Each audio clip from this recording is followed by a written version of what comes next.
پیشاب میں کمی اور زیادتی، یہ مسئلہ آج کل بہت کامن ہوتا جا رہا ہے، تو اس کا بھی کوئی روحانی علاج ہے؟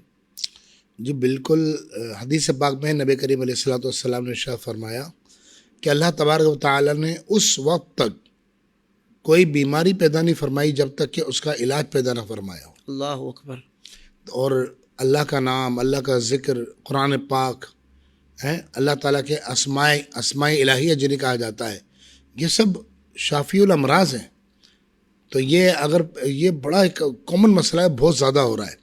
بعض اوقات ایسا ہوتا ہے کہ انسان دوائیاں کھا رہا ہوتا ہے، پرہیز کر رہا ہوتا ہے، اس کے باوجود فائدہ نہیں ہوتا ہے. صحیح. کسی کو پیشاب کی بہت زیادہ زیادتی ہوتی ہے کہ اس کی کمی ہوتی ہے. صحیح. بہرحال اگر یورین کی زیادتی ہو اور بہت زیادہ مسئلہ ہو رہا ہو، تو اگر بہت زیادہ آتا ہے تو پھر وہ چلتے چلتے یہ پڑھتا رہے. کوئی اس کی تعداد نہیں ہے، کوئی پابندی نہیں ہے. عورت مخصوص ایام میں بھی پڑھ سکتی ہے، صحیح. بے وضو حالت میں بھی پڑھا جا سکتا ہے.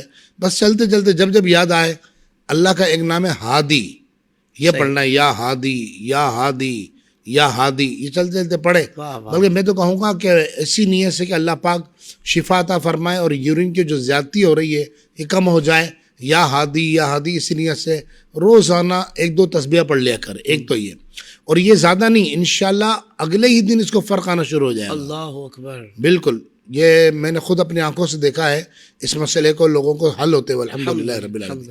دوسرا یہ کہ اگر کسی کو پیشاب کم آتا ہے تو اس میں اللہ تعالیٰ کا ایک نام ہے یا ذا الفضل والمنان، یا ذا الفضل والمنان. یہ بھی چلتے چلتے پڑھنا ہے. پاکی ناپاکی میں سمے پڑھ سکتے ہیں، بے وضو پڑھ سکتے ہیں.